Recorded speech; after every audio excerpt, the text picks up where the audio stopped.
নমস্কার, ছোট গল্পের ঝুলি চ্যানেলে আপনাদের সবাইকে স্বাগত। আজ আমি আপনাদের বিখ্যাত গল্পকার, কবি ও ঔপন্যাসিক কুমারেশ ঘোষের লেখা একটি গল্প পরিবেশন করব। বাংলা রসসাহিত্যের স্রষ্টাদের মধ্যে অন্যতম ছিলেন তিনি। বাংলা রসসাহিত্য পত্রিকা যষ্টিমধু দীর্ঘ ৩৩ বছর নিয়মিত প্রকাশিত হয়েছে কুমারেশ ঘোষের একক সম্পাদনায়। ১৯৯০ খ্রিস্টাব্দে হরে কর কম্বা বইটির জন্য ভারতের শিশু সাহিত্যে জাতীয় পুরস্কার লাভ করেন তিনি। আজকের গল্প লেখক কুমারেশ ঘোষের এসেছি জ্ঞানবাবু। আমি কখনো ভূত দেখিনি, তবে অনেক ভূতের গল্প শুনেছি, আটকেও উঠেছি। তবে শাস্ত্রের মতে আত্মা যে অমর তার প্রমাণ পেয়েছি। সেই ঘটনার কথাই বলি, সত্যি ঘটনা। জ্ঞানবাবুর পুরো নাম জ্ঞানেন্দ্রনাথ ভট্টাচার্য। আমাদের অফিসে কাজ করতেন বাবার সময় থেকে, অ্যাকাউন্টসের কাজ। তার হাতের লেখা তত ভালো ছিল না, তবে লোকটি ভালো ছিলেন। কোনো সাথে পাছে থাকতেন না। অফিসে আসতেন, খাতায় মুখ গুজরে কাজ করতেন, আবার ছুটি হলে চলে যেতেন। অর্থাৎ হিসেব ঠিক মতো রাখতে গেলে হিসেব করে চলতে হয়, মাথা ঠান্ডা রাখতে হয়। সব কিছুতেই হৈ হৈ করা সাজে না। জ্ঞানবাবুর সে জ্ঞান ছিল। তিনি বেহিসেবি ছিলেন না, তবে হিসেব ভুল করলে বা ভুল দেখালে তার মেজাজটা তখন বিগড়ে যেত। তখন তার বিশেষ মন্তব্য ছিল, ধুত তেরি ঘোড়ার ডিম।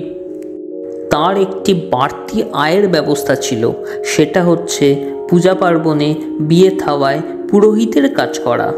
ব্রাহ্মণ মানুষ, তার বাবার কাছ থেকে জপমন্ত্রাদিও শিখেছিলেন। সেটাকে অর্থকরী করা তার মতো ছাঁপোষা মানুষের পক্ষে হিসেব মতোই কাজ হয়েছিল। জ্ঞানবাবু আমাদের বাড়িরও নানা পুজো আচ্ছাতেও পুরুতের কাজ করেছেন। আশীর্বাদ পাকা দেখাতে আমাদের পক্ষের পুরুতমশাই হয়ে গেছেন অনেকবার, অনেক জায়গায়। একদিন জ্ঞানবাবুর বড় ছেলে এসে খবর দিল, বাবা আর আসতে পারবেন না, শরীর খুবই দুর্বল হয়ে পড়েছে, বাসের ট্রামেও উঠতে পারেন না। আমরাও তাই বারণ করেছি, আর তোমার কাজে বেরোবার দরকার নেই, এখন তো আমরা বড় হয়েছি। জ্ঞানবাবুর পাওনা গণ্ডা মিটিয়ে দেওয়া হলো। বাবার সময়কার মানুষটি আমাদের অফিসে তার বহুদিনের চেয়ারটি ছেড়ে তার বাড়িতে বিছানায় আশ্রয় নিলেন। পরে তার ওই বড় ছেলের কাছে শুনলাম, জ্ঞানবাবু আর তার বিছানা ছেড়ে ওঠেননি। অনেক দিন ভুগে পরে তিনি দেহত্যাগ করেছেন। ছেলেটি তার বাপের শ্রাদ্ধের নিমন্ত্রণ করে গেল। যেদিন জ্ঞানবাবু শ্রাদ্ধ, সেদিন সকালে আমার কোথায় যেন একটা জরুরি কাজ ছিল। কাজেই তাকে বলে দিলাম, জ্ঞানবাবু শ্রাদ্ধে আমি নিশ্চয়ই যাব, তবে সকালের দিকে যেতে পারছি না, বিকেলের দিকে যাব। তারপর সকালে সেই জরুরি কাজ সেরে বাড়ি ফিরে খাওয়া দাওয়া করে যথারীতি বাইরের ঘরে আমার বিশেষ ধরনের সোফাটিতে তোফা আরামে খবরের কাগজ পড়তে পড়তে কখন যেন ঘুমিয়ে পড়েছি। হঠাৎ দেখি জ্ঞানবাবু আমার সামনে দাঁড়িয়ে, সেই ধুতি পাঞ্জাবি পরা, যে সাজে অফিসে আসতেন। আমি তাকে জিজ্ঞেস করলাম, আপনি এখন এখানে এলেন যে? আমারই তো বিকেলে আপনার বাড়িতে যাওয়ার কথা। তারপরেই দেখি জ্ঞানবাবু আর নেই, মিলিয়ে গেলেন। আমার ঘুমটাও ভেঙে গেল। আশ্চর্য! মুখ হাত পা ধুয়ে, চা খেয়ে, জামা কাপড় পরে মুক্তারামবাবু স্ট্রিটের কাছে তার বাড়িতে গেলাম বিকেল নাগাদ। তখন শ্রাদ্ধের কাজকর্ম সব শেষ হয়ে গেছে। আমি প্রণামী দিলাম, ছেলেরা আমাকে দানপত্র ইত্যাদি দেখালো।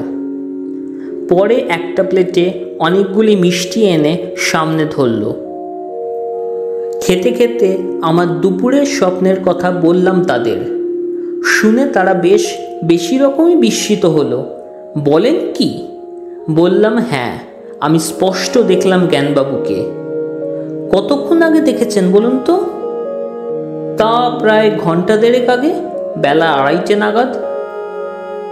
ছেলেরা বললে, হ্যাঁ, প্রায় ওই সময় মাও বাবাকে স্বপ্নে দেখেছেন। একটু আগেই বলছিলেন। কীরকম?